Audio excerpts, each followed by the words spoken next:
नमस्कार दोस्तों, आशा करता हूँ आप लोग अच्छे होंगे। आज जिस विषय पे हम बात करने वाले हैं गंभीर है और समझना पड़ेगा कि क्या राजनीति चल रही है। नारायण राणे आते हैं, अभी रिसेंटली उन्होंने वापस से आके जो प्रेस कॉन्फ्रेंस की, महाराष्ट्र के अंदर भूचाल आ चुका है, राइट?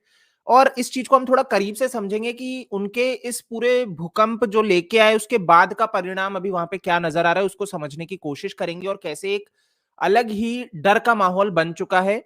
तो इसको करीब से देखेंगे। उससे पहले मैं थोड़ी सी क्लैरिटी दे दूं, कल लाइव में मैंने स्वयं एक वीडियो आपको दिखाया था आप सभी को, और वो वीडियो मेरे को शेयर किया गया था जिसमें बताया गया था कि सुशांत सिंह राजपूत की जो बहन कल प्रोटेस्ट में आई थी, तो वहां पे रिपब्लिक ने भी कवर किया था। तो कल बहुत से लोग प्रश्न पूछ रहे थे कि रिपब्लिक क्यों नहीं कवर किया, कल वहां पे वो क्यों नहीं पहुंचा। तो मैंने एक ये वीडियो दिखाया था। तो एक्चुअली ये वीडियो पुराना है, ये 2 महीने पूर्व का वीडियो है। दिसंबर 2021 में जो प्रोटेस्ट था न्यू दिल्ली में, ये वहां का वीडियो है जहां पे प्रियंका दीदी उपस्थित थी। तो उसके लिए मैं क्षमा चाहूंगा, इसको मैंने कल का वीडियो बताया था, बट कैपिटल टीवी ने ही सिर्फ कवर किया, रिपब्लिक नहीं था। तो ये क्लैरिटी एक मैं देना चाह रहा था, ठीक है, कि हमारे चैनल के माध्यम से किसी को ये ना लगे कि रिपब्लिक ने कवर किया था।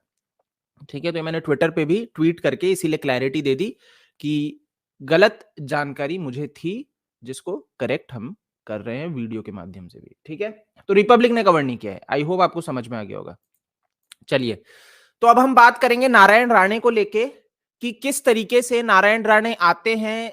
इतने सारे उन्होंने क्लेम किए, उन्होंने बात रखी दिशा सुशांत दोनों के मर्डर के मामले की, और कहा कि आदित्य ठाकरे जो कि सुपुत्र है किसका, उद्धव ठाकरे का, जो महाराष्ट्र के चीफ मिनिस्टर पद पे बैठे हैं, तो उसका बेटा कातिल है, रेपिस्ट है।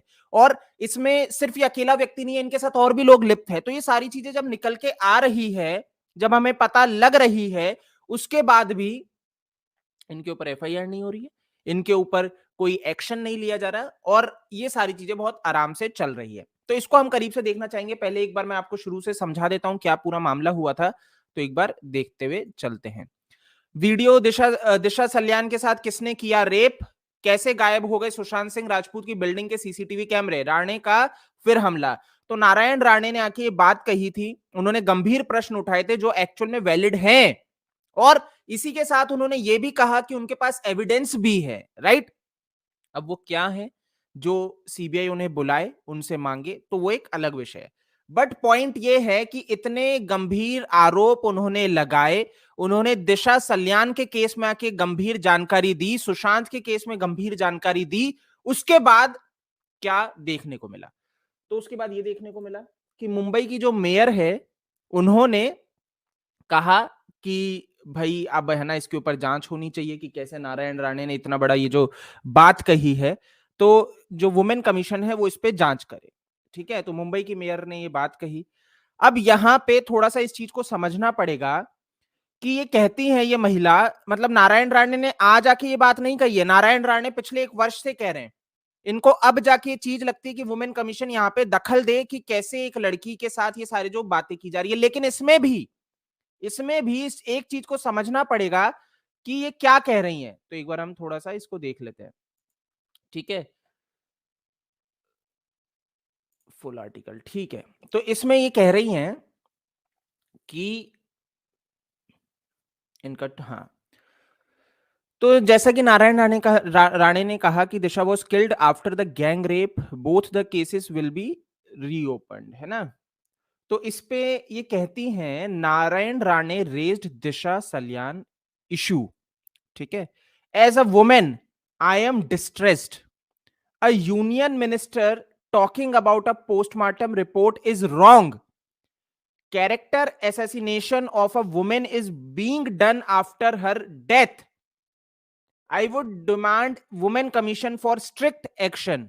ठीक है, तो यानी कि मेरे को पता है एक चीज नहीं समझ में आती, अगर किसी महिला, मतलब आप खुद समझने की कोशिश कीजिए कि कोई महिला, ये ऐसी जो महिलाएं हैं ना, जो ये मेयर है, मैं इनकी बुद्धि को आपको आपके सामने प्रदर्शित कर रहा हूं। आप सोचिए कि हमारे देश के अंदर, भारत देश के अंदर, अगर किसी महिला के साथ रेप हुआ, ठीक है, तो वो महिलाएं बाहर निकल के नहीं आती है। ये एक्चुअल में आंकड़े हैं, अगर आप देखोगे ना कि महिलाओं के साथ व्यवहार होता है, रेप हो जाते हैं, वो बाहर निकल के नहीं आती। क्यों? समाज क्या कहेगा, राइट? तो आप मुझे एक चीज बताओ कि अगर किसी महिला के साथ रेप हुआ, उसके लिए अगर आवाज उठाई जा रही है, तो ये कैरेक्टर असैसिनेशन होगा। क्या ये महिला के ऊपर लांछन होगी, या दो आरोपी है जो दोषी है उनकी वहां पे? मतलब मेरे को आज तक नहीं समझ में आया ऐसे लोगों की बुद्धि जो ये कहते हैं कि कैसे एक लड़की के ऊपर कीचड़ उछल रहा है। गलती आरोपी की है, जो बलात्कारी है उसको सजा मिलनी चाहिए, लेकिन एक्चुअल में ये लोग सजा दे देते हैं उस महिला को, राइट? आज उसकी मृत्यु के बाद भी मैं सुन रहा हूं, दिशा सल्यान की मृत्यु के बाद भी ऐसे लोग हैं जो कह रहे हैं कि कीचड़ उछल रहा है दिशा के ऊपर। भाई, दोषियों के ऊपर कुछ नहीं करना है, लेकिन दिशा के ऊपर कीचड़ उछल रहा है, इनको ये बताना है लोगों को। क्यों? क्योंकि अपने लोगों को बचाना है। ठीक है, ये कहती हैं इसके आगे कि एक्शन लिया जाए किसके ऊपर? नारायण राणे के ऊपर। समझिए, ये जांच नहीं चाहिए इन्हें कि अगर ऐसा हुआ है तो उसके ऊपर जांच की जाए। इनको ये चाहिए कि नारायण राणे के ऊपर कार्रवाई की जाए, उनके ऊपर एक्शन लिया जाए, और जो भी रहता है उसके हिसाब से चला जाए। अब आप खुद देख लो कौन है ये महिला है। देख लो, महिला स्वयं एक महिला ये कह रही है। ठीक है, स्वयं एक महिला ये चाह रही है कि एक लड़की को इंसाफ ना मिले, एक लड़की के लिए जो आवाज उठा रहा है आज देश। और सबसे शर्म की बात है कि देखिए, ये कोई कॉमन ऐसी चीज नहीं है, मतलब कि भाई कोई नई चीज निकल के आई हो। ये बहुत कॉमन चीज है, हम सब जानते हैं अच्छे से कि किस तरीके से ये प्रभावशाली पॉलिटिशियंस लोग प्रभावित करते हैं परिवार को जब इनके लोग लिप्त होते हैं, राइट? किस तरीके से ये पावरफुल लोग ये सारे के सारे डराते हैं, धमकाते हैं, और पुलिस इनके उसमें काम करती है। ये सब जानते हैं, अच्छे से जानते हैं। उसके बाद एक महिला स्वयं क्या कर रही है कि मैं खुद महिला होके मैं बहुत डिस्ट्रेस्ड हूं, लेकिन दिशा सल्यान के प्रति इनका नहीं है। इनका तो किसके लिए है वो आप समझ लो, किसके लिए बैटिंग कर रही है। अब इसको थोड़ा समझना पड़ेगा कि इस पे अब क्या हुआ। इन्होंने बात तो कह दी इतनी जल्दी आके, तो इसका कारण ये नहीं था कि ये डिस्ट्रेस्ड हो गई। इसका कारण यह था कि कैसे दिशा सल्यान का मामला वापस उठ ना जाए, नारायण राणे इसका केस जिंदा ना कर दे। क्योंकि आपको ध्यान होगा, अभी थोड़े दिन पहले उन्होंने ट्वीट भी किया था कि सुशांत दिशा के केस में जब वो बात कर रहे थे, तो वो कहते हैं कि ये केस वापस जांच होगी। अब देखिए, दो चीजें, सुशांत के केस पे सीबीआई जांच कर रही है, और मुंबई पुलिस जांच कर रही थी दिशा सल्यान के केस पे। तो मुंबई पुलिस ने तो केस बंद कर दिया, राइट? तो अब यहां पे समझने वाली चीज ये है कि वो क्लियरली किसकी ओर इंडिकेट कर रहे हैं। अगर दिशा सल्यान केस को कह रहे हैं, तो मुंबई पुलिस जिस केस को बंद कर चुका है, क्या वो वापस से ओपन हो जाएगा? सीबीआई ओपन करेगी? तो ये कुछ चीजें हैं जिसको इन्होंने बहुत क्लियरली, नारायण राणे ने ओपन तो नहीं किया, लेकिन यहां पे ये जिस तरीके से महाराष्ट्र में एकदम से भूचाल आ चुका है कि एकदम से आके ये कहते हैं कमीशन फॉर वुमेन आ जाए इसमें, तो आया भी। अब समझो, आया भी। ठीक है, तो अब उसकी एंट्री हो चुकी है। अब आप सोच रहे होंगे तो अच्छी न्यूज है कि इन्होंने खुद के ही पैर पे कुल्हाड़ी मार ली। नहीं, आप सोचिए, दिशा सल्यान के लिए ट्वीट करती है महिला, वुमेन कमीशन की मांग करती है, वुमेन कमीशन आ जाता है। ठीक है, तो अब आपको डेफिनेटली लगेगा कि अच्छी न्यूज है कि आ चुका है, लेकिन ये अच्छी न्यूज नहीं है, इसको समझना पड़ेगा। देखिए आगे क्या हुआ। Maharashtra state commission for women, कौन? Maharashtra state commission for women ने एंट्री मारी है, not national commission for women. तो यहां पे महाराष्ट्र का ही वुमेन पैनल आ जाता है, कमीशन आ जाता है, और क्या कहता है? Maharashtra women's panel ask police to submit report on Narayan Rane's remark on Disha Salian. अच्छा जी, क्या अपेक्षा कर रहे हो अब आप? अब मैं आपको कुछ थोड़ा पास्ट में ले जाता हूं। यहां तक आपको समझ में आ गया? वुमेन कमीशन की एंट्री हुई महाराष्ट्र के, वो मुंबई पुलिस से रिपोर्ट मांगता है जांच की कि भाई आप हमें बताइए नारायण राणे के जो रिमार्क्स हैं ये सब चीजों पे। ठीक है, पूरा इसके ऊपर बात उठती है। तो अब मैं आपको थोड़ा पास्ट में लेके जाऊंगा। कूपर हॉस्पिटल, मुंबई पुलिस जिससे ये रिपोर्ट मांग रहे हैं, एक बार उनके ऊपर वापस से थोड़ा सा मेमोरी रिकॉल कर लेते हैं। तो आपको ध्यान होगा क्या हुआ था, 2020 की बात है। तो 2020 में,